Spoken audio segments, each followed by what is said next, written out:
Hey what's up guys, आप देख रहे हो द एंग्री इंडियन शो और आज हम बात करने वाले मेजर डिफेंस डील जो कि इस साल हो सकती हैं और साथ ही साथ हम क्वेश्चंस के आंसर्स भी देने वाले हैं। तो उससे पहले नव वर्ष की हार्दिक शुभकामनाएं यानी कि हैप्पी न्यू ईयर आप सभी लोगों को एंग्री इंडियन फैमिली की तरफ से। और साथ ही साथ हमने अपना डिस्कॉर्ड सर्वर लॉन्च कर दिया है, तो कमेंट सेक्शन और डिस्क्रिप्शन दोनों में लिंक मिलेगा, जाके उसे जरूर ज्वाइन कर लें। वहाँ पे हम सभी लोग डिस्कशन कर सकते हैं डिफेंस डील्स और टेक्नोलॉजीज पे। बात करेंगे सबसे पहले जो डिफेंस डील हो सकती है उसको कह सकते हैं लाइट कॉम्पैक्ट हेलीकॉप्टर, जिसकी जो डील है आप कह सकते हो ये जो हेलीकॉप्टर है ये नवंबर 2016 में ही बन के तैयार हो चुका था और करीबन 15 की ऑलरेडी बात हो गई थी कि 15 हेलीकॉप्टर एचएएल अपनी तरफ से बनाकर तैयार करेगी। और इसका मोस्ट पॉसिबल था कि इस साल मतलब लास्ट ईयर ही इसको साइन कर लिया जाएगा 2020 में ही, लेकिन किन्हीं कारणों की वजह से गवर्नमेंट ने इसे साइन नहीं किया या फिर आर्म फोर्सेस ने इसका ऑर्डर नहीं दिया है। और यहाँ तक कि इसके जो ऑर्डर्स थे वो 165 तक के देने थे, यानी कि 165 helicopters total light combat helicopter, क्योंकि आपको ऑलरेडी पता होगा ये काफ़ी केपेबल हेलीकॉप्टर है। ये anti tank guided missiles firing करने में सक्षम है, साथ ही साथ कई सारे वेपन्स जो कि आप कह सकते हो लद्दाख के एरिया में ज़्यादा इंपॉर्टेंट रखते हैं उन सभी को फायर करने में सक्षम है। यहाँ पे कुछ क्वेश्चंस पूछे गए थे कि क्या ये जो हेलीकॉप्टर है ये अपाचे के कैटेगरी का हेलीकॉप्टर हो सकता है। डेफिनेटली नहीं हो सकता, लेकिन इन फ्यूचर जो एक हैवी अटैक हेलीकॉप्टर एचएएल ने प्लान किया है वो अपाचे के कैटेगरी का हेलीकॉप्टर होने वाला है, यानी कि आप कह सकते हो जो फ्यूचर हेलीकॉप्टर्स आएंगे इंडिया के वो ज़्यादा बेहतर होने वाले हैं। बात करेंगे नेक्स्ट जो होने वाली है वो है ATAGS के बारे में। आपको ऑलरेडी पता होगा एथॉस सिस्टम को काफ़ी लॉबिंग हो रही है उस चीज़ की कि इंडिया को इसे ले लेना चाहिए, या फिर आप कह सकते हो फॉरेन कंपनीज ऐसा फोर्स कर रही हैं इंडिया के किन्हीं लॉबीज़ को कि ATAGS को ना खरीद के एथॉस सिस्टम को खरीदा जाए। यहाँ पे कई बार ऐसे चांसेस भी आए हैं कि एथॉस सिस्टम के लिए ऑर्डर दिया जाना चाहिए, लेकिन अभी तक चीज़ों पे कोई भी निष्कर्ष नहीं निकल के आया है। यहाँ पे 1580 गन्स की आवश्यकता है इंडियन आर्म फोर्सेस को, यानी कि आर्म फोर्सेस को अभी ऑलरेडी उनके पास गन्स हैं, लेकिन कई सारे गन्स आने वाले फ्यूचर में रिटायर हो जाएंगे, तो उन सबको रिप्लेसमेंट करने के लिए आर्म फोर्सेस अभी इन सारी चीज़ों को देख रही हैं। तो टाटा एडवांस और भारत फौज की तरफ से बनाया गया ये जो गन है इसको बहुत ही जल्द ले लेना चाहिए। और हो सकता है कि इसके जो ट्रायल्स अभी चल रहे हैं, क्योंकि इसके बैरल ब्रस्ट होने के बाद पता चला था कि इसके एमुनिशंस में ही खराबी थी, इसके बैरल में कोई खराबी नहीं थी। DRDO ने इसका जो अपनी रिपोर्ट से सारी चीज़ें दी हैं, तो हो सकता है कि आने वाले फ्यूचर में, क्योंकि आपको ऑलरेडी पता होगा हमारे जो आर्म फोर्सेस की चीज़ें हैं जैसे कि HAL के अलावा जो बाकी सारी चीज़ें हैं वो डिलीवरी उनकी टाइम से हो जाती है, तो हो सकता है कि इसका भी ऑर्डर है जो नेक्स्ट ईयर जब ट्रायल इसके कंप्लीट हो जाएंगे विंटर ट्रायल्स और कुछ समर ट्रायल्स भी मोस्ट प्रॉब्ली किए जाएँ, उसके बाद इसका जो ऑर्डर है वो दिया जा सकता है। और डेफिनेटली ये एथॉस सिस्टम से बेहतर है। बात करेंगे जो नेक्स्ट चीज़ साइन हो सकती है वो है तेजस मार्क 1A के बारे में, यानी कि LCA तेजस मार्क 1A के बारे में, जो कि आप कह सकते हो यहाँ पे कुछ क्वेश्चन है इसके बारे में कि इसमें एल्टा ELM 2050 जो रेडार है AEC रेडार इजराइल का वो लगाया जाएगा। तो डेफिनेटली ऐसी बात कही गई है कि इसमें ये रेडार्स लगाए जाएंगे, और जैसा कि मैंने वीडियो में कहा था कि इसमें उत्तम AEC रेडार लगाया जाना है। तो अभी तक एल्टा 2052 रेडार को इतने नंबर में ऑर्डर्स नहीं किया गया है कि इन सारे एयरक्राफ्ट में लगाए जा सकते। और यहाँ पर DRDO ने भी बात कही है, इवन HAL ने भी बात कही कि अगर उत्तम AEC रेडार की सारी टेस्टिंग कंप्लीट हो जाती है 2021 में ही, और जब ये एयरक्राफ्ट मैन्युफैक्चरिंग में जाएगा तो वहाँ से इसमें जो भी रेडार्स हैं वो सारी चीज़ें लगानी स्टार्ट कर दी जाएंगी, यानी कि उत्तम AEC रेडार ही लगाया जाएगा। हो सकता है स्टार्टिंग के कुछ बैचेज में एल्टा 2052 लगाया जाए, लेकिन बाद में उसमें उत्तम AEC रेडार ही लगाया जाएगा और उसके बाद पूरी फ्लीट में उत्तम AEC रेडार को रिप्लेस कर दिया जाएगा। यहाँ पे सबसे बड़ा कंसर्न ये है सिर्फ और सिर्फ डिलीवरी को लेके आएगा, क्योंकि 83 की संख्या में बहुत ही मुश्किल लग रहा है HAL को डिलीवर करना। आई होप HAL इसको जल्द समझ पाए और HAL इसको बहुत ही जल्द डिलीवर करे, क्योंकि चाइनीज़ एयरक्राफ्ट्स हैं वो बहुत ही जल्दी आउट परफॉर्म कर जाएंगे नंबर के मुकाबले, क्योंकि वो बहुत ही जल्दी प्रोडक्शन करते हैं किसी भी एयरक्राफ्ट का। इवन आप JF-17 त्यारा को भी देखोगे तो उसकी भी जो प्रोडक्शन है वो काफ़ी जल्दी होती आ रही है।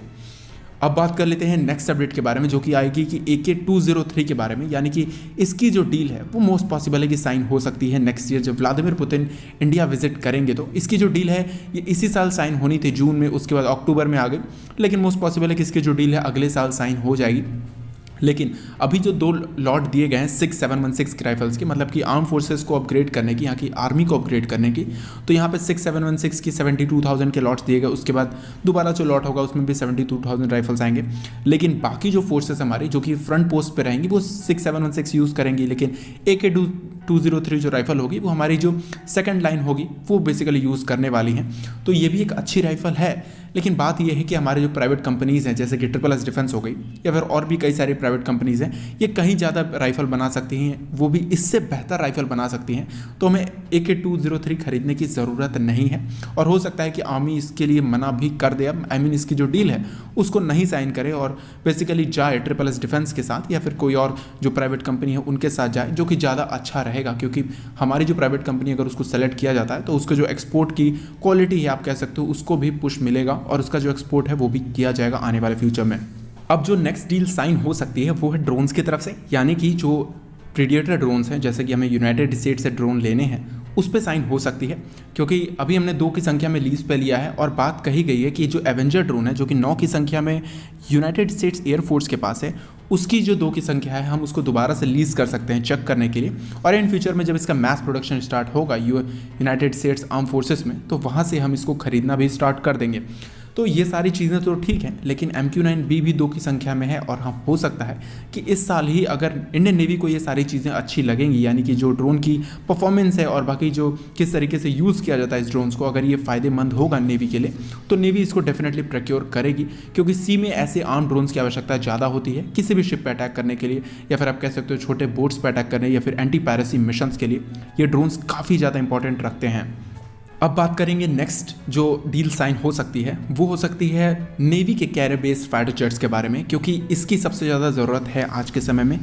तो यहाँ पे एक क्वेश्चन पूछा गया था एक सब्सक्राइबर की तरफ से कि जो इंडियन नेवी है कि वो किस तरीके से फाइटर जेट्स को यूज़ करने वाली है जब अगर हम FA-18 खरीद लेते हैं तो MiG-29 केस का क्या होगा। MiG-29 केस विक्रमादित्य पे ही रहने वाले हैं, मतलब कि अगर 2 स्क्वाड्रन वहाँ पे रहेगी तो वो 2 स्क्वाड्रन ऑपरेट करते रहेगी। एक जो है वो आप कह सकते हो ग्राउंड बेस्ड रहेगी जो कि बैकअप के लिए रहेगी, और एक स्क्वाड्रन हमेशा ही डेक बेस्ड पे रहेगी जो कि किसी भी समय ऑपरेशन के लिए तैयार रहेगी। और जब वहाँ से कोई फाइटर जेट क्रैश होता है या फिर किसी ऑपरेशन में गया रहता है तो दूसरे जो स्क्वाड्रन बैकअप में रहती है वहाँ से फाइटर जेट्स लिए जाते हैं।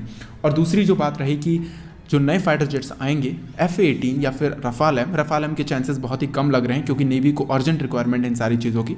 तो यहाँ पे जो FA-18 जो सुपर हॉर्नेट है इसकी जो संख्या है वो हम कह सकते हैं 18 से 20 की संख्या में नेवी एक्वायर कर सकती है, क्योंकि 34 भी काफ़ी ज़्यादा हो जा रहा है। अगर 18 से 20 की संख्या में भी एक्वायर करते हैं तो तब तक हमारा टेडबेफ आ जाएगा और हमारे जो पैसे हैं वो भी काफ़ी ज़्यादा बच जाएंगे। तो हम जो FA-18 जो सुपर हॉर्नेट है उसको हम प्रोक्योर कर सकते हैं इस साल, यानी कि जो डील है वो मोस्ट पॉसिबल है कि इस साल जो डील है वो साइन की जा सकती है। साथ साथ बात करेंगे MMRCA 2.0 के बारे में भी यहाँ पे। तो मोस्ट पॉसिबल है कि MMRCA 2.0 इस साल भी साइन नहीं होने वाले है, यानी कि जो MMRCA 2 है उसको भी अभी भी डिले किया जाएगा। और जब 2023 में जब हमारे रफाल F3 की डिलीवरी कंप्लीट हो जाएगी वहाँ पे रफाल F4 को और ऑर्डर कर दिया जाएगा गवर्नमेंट टू गवर्नमेंट डील के थ्रू, क्योंकि जो भी हम फाइटर जेट लेंगे आज के समय में वो हमें 2050-60 तक चलाने हैं। और रफाल F4 के अलावा अभी तक कोई भी ऐसा फाइटर जेट नहीं, यानी कि रफाल F4 सुखोई 35 के अलावा कोई भी फाइटर जेट नहीं है कि जो इतने लंबे समय तक चल सके। दूसरी जो हो सकती है साइन वो है P-75I सबमरीन्स की जो डील है। यहाँ पे सारी सबमरीन्स अच्छी हैं। नेवी को जो मेन रिक्वायरमेंट है वो है वर्टिकल लॉन्च मिसाइल्स होने चाहिए, साथ ही साथ उसमें एयर इंडिपेंडेंट प्रपोल्शन भी होना चाहिए। तो यहाँ पे नेवी को जो भी सबमरीन्स है, जैसे अमोर क्लास की सबमरीन्स हो गई जिसको बात की जा रही है कि फुल TOT और लाइसेंस प्रोडक्शन के थ्रू, तो इसे भी अगर साइन किया जाता है तो ये एक अच्छी सबमरीन हो सकती है। इसके अलावा फ्रांस की SMX वो भी बहुत अच्छी सबमरीन है, उसे भी साइन किया जा सकता है। लेकिन अगर ये सारी चीज़ें कोई भी सबमरीन अगर हम चूज़ करते हैं, क्योंकि सारी सबमरीन की क्वालिटी अलग है और लेकिन सारे ही सबमरीन में एयर इंडिपेंडेंट प्रपोल्शन और वर्टिकल लॉन्च मिसाइल्स। कुछ लोगों का कंसर्न ये था कि अमोर क्लास की सबमरीन्स काफ़ी पुरानी हो चुकी हैं, तो अमोर क्लास की सबमरीन्स डेफिनेटली पुरानी है, लेकिन अमोर क्लास की सबमरीन्स के अपग्रेडेड वेरिएंट्स भी हैं। जो सबसे पुरानी जो सबमरीन है वो बहुत पहले आई थी और आज के समय में भी रशिया ने उसे अपग्रेड किया हुआ है। तो अमोर क्लास की सबमरीन्स नई वेरिएंट वाली भी हम ऑर्डर कर सकते हैं अगर ये सारी चीज़ें ठीक रहीं तो। मेरा मानना ये है कि फ्रांस को यहाँ से फ्रांस के पास से हम स्कॉर्पियन क्लास की 3 सबमरीन्स ले लेनी चाहिए एक्सटेंड करा के, रशिया से 3+3 सबमरीन्स की डील कर लेनी चाहिए और उसके बाद P-75I वाली भी डील कर लेनी चाहिए। तो आपको क्या लगता है इन सारी चीज़ों के बारे में? और नेक्स्ट वीडियो के लिए थोड़ा वेट करना, क्योंकि वो वीडियो काफ़ी इंपॉर्टेंट होने वाली है। तो आज के वीडियो के लिए इतना ही। अंत तक वीडियो को देखने के लिए धन्यवाद। जय हिंद।